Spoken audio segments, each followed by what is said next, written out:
Assalamualaikum warahmatullahi wabarakatuh. Waalaikumsalam warahmatullahi wabarakatuh. Baiklah, pada kesempatan kali ini kita akan membahas tentang kurikulum merdeka, di mana kurikulum merdeka ini yaitu penyempurnaan dari kurikulum sebelumnya. Tentu banyak pertanyaan-pertanyaan yang timbul seputaran atau mengenai kurikulum merdeka ini. Di antara pertanyaan-pertanyaan tersebut, pada kali ini kita membahas beberapa pertanyaan yang muncul atau yang sering dipertanyakan pada tentang kurikulum merdeka ini. Di antaranya, untuk pertanyaan yang pertama, apa itu proyek penguatan profil pelajar Pancasila? Jadi, proyek penguatan profil pelajar Pancasila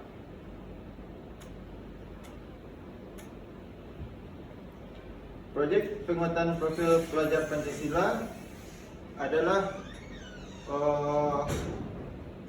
sebuah pendekatan pembelajaran melalui proyek dengan sasaran utamanya mencapai dimensi profil pelajar Pancasila. Jadi peserta didik akan belajar menelaah tema-tema tertentu yang menjadi prioritas setiap tahunnya.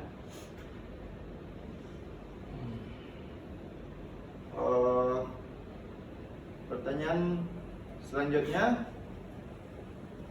yang sering timbul yang dipertanyakan pada kurikulum merdeka yaitu apa saja perubahan yang timbul dengan adanya proyek penguatan profil pelajar Pancasila.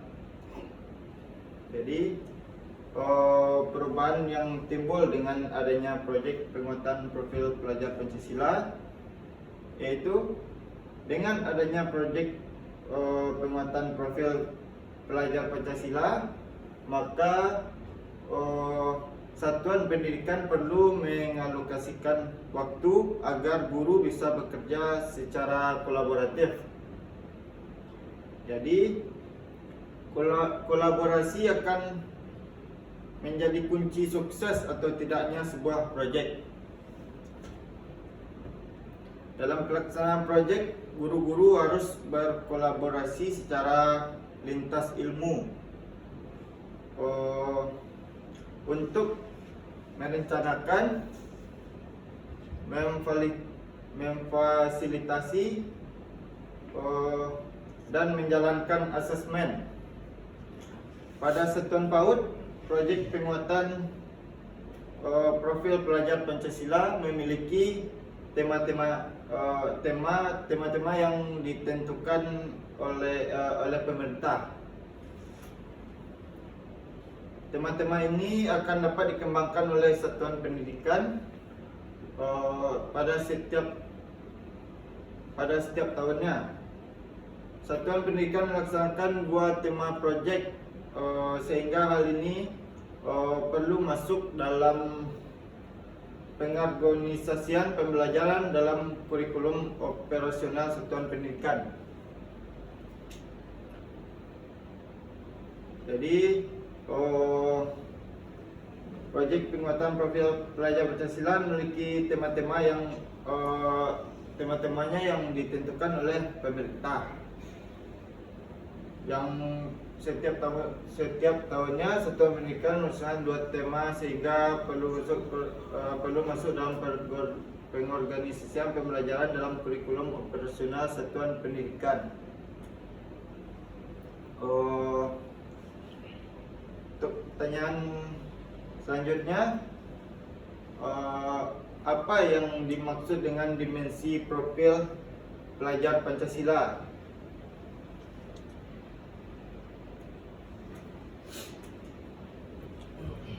Jadi yang dimaksud dengan dimensi profil pelajar Pancasila yaitu karakter dan kompetensi fondasi yang perlu dikembangkan satuan pendidikan untuk peserta didik.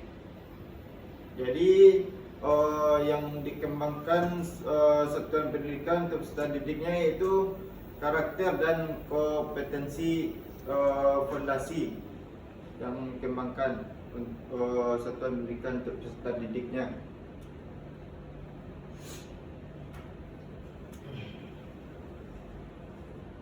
Dan dimensi-dimensi profil pelajar Pancasila yang ada 5 dimensi. Yang pertama, beriman, bertakwa kepada Tuhan Yang Maha Esa dan berakhlak mulia. Untuk dimensi yang kedua yaitu berkebinekaan global. Yang ketiga, bergotong royong. Yang keempat, mandiri.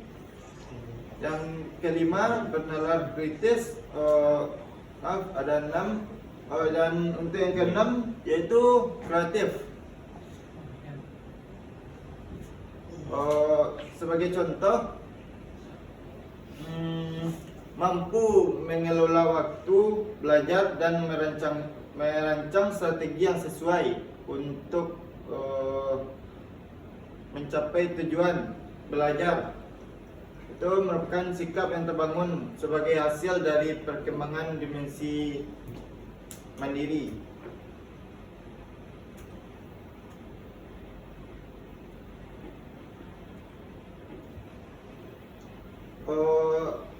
Bagaimana implementasi proyek profil pelajar Pancasila di satuan pendidikan?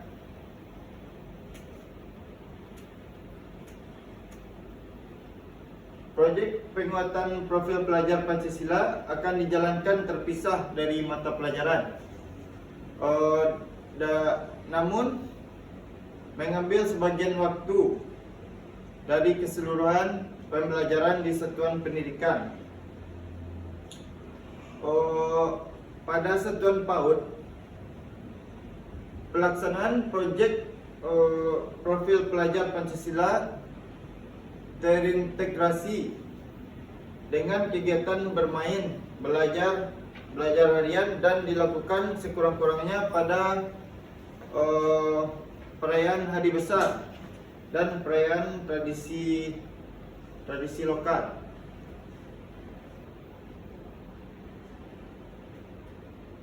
Terus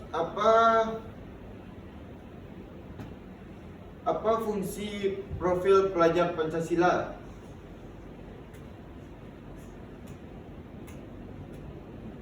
Di sini profil pelajar Pancasila berguna sebagai kompas bagi pendidik dan pelajar Indonesia. Profil pelajar Pancasila menjabarkan tujuan pendidikan nasional secara lebih rinci terkait cita-cita, visi, misi dan tujuan pendidikan ke peserta didik dan seluruh komponen satuan pendidikan. Profil pelajar Pancasila memberikan gambaran yang ingin dituju mengenai karakter dan kemampuan pelajar Indonesia. Segala pembelajaran, program dan kegiatan di satuan pendidikan bertujuan akhir ke profil pelajar Pancasila, sehingga nanti pendidik dan pelajar mengetahui apa harapan negara terhadap hasil pendidikan dan berusaha mewujudkannya bersama.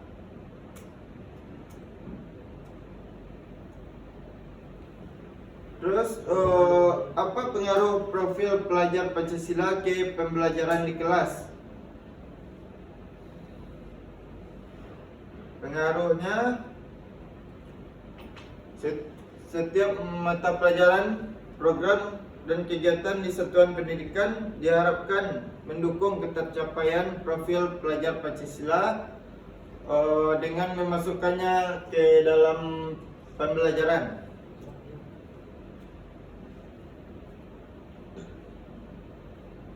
Jadi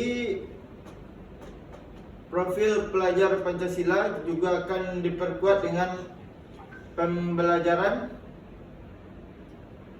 berbasis proyek dengan tema yang mendukung perkembangan kompetensi dan karakter yang dituju. Pengaruh langsung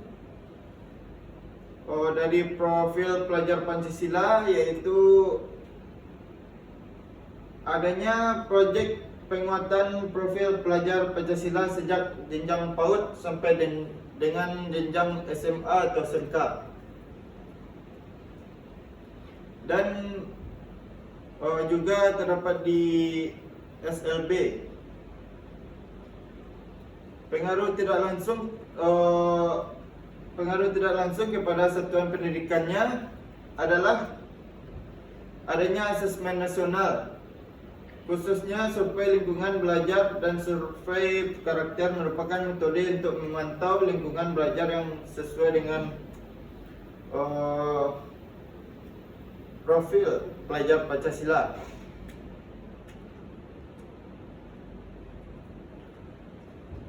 Kemudian, apakah perbedaan profil pelajar Pancasila dengan nilai-nilai dalam penguatan pendidikan karakter atau PPK?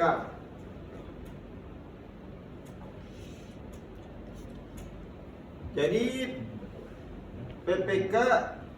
PPK yaitu gerakan pendidikan di bawah tanggung jawab satuan pendidikan untuk memperkuat karakter peserta didik melalui harmonisasi olah hati, olah rasa, olah pikir dan olahraga.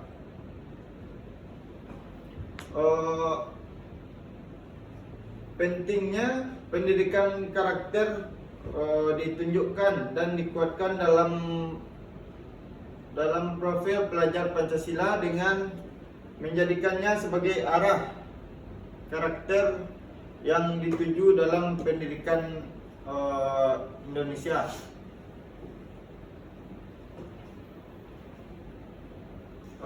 Sekian beberapa pertanyaan yang dapat dibahas pada kali ini.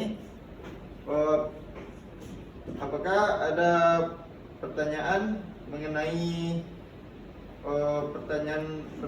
jawaban atas pertanyaan-pertanyaan yang telah disampaikan?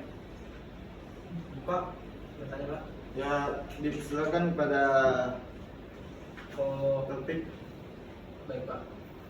Di sini yang mau saya tanyakan Pak, mengapa pada PAUD itu pendidikan anak usia ini perlu belajar kebudayaan tradisional itu Pak?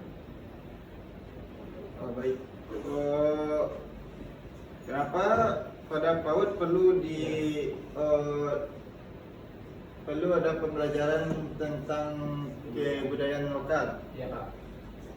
Jadi untuk PAUD untuk memberikan pemahaman dan perkenalan budaya lokal kepada siswa sejak dini, dimulai dari tingkat PAUD, sehingga nantinya diharapkan dapat menjadi penerus dalam melestarikan budaya lokal sebagai harta warisan budaya Indonesia.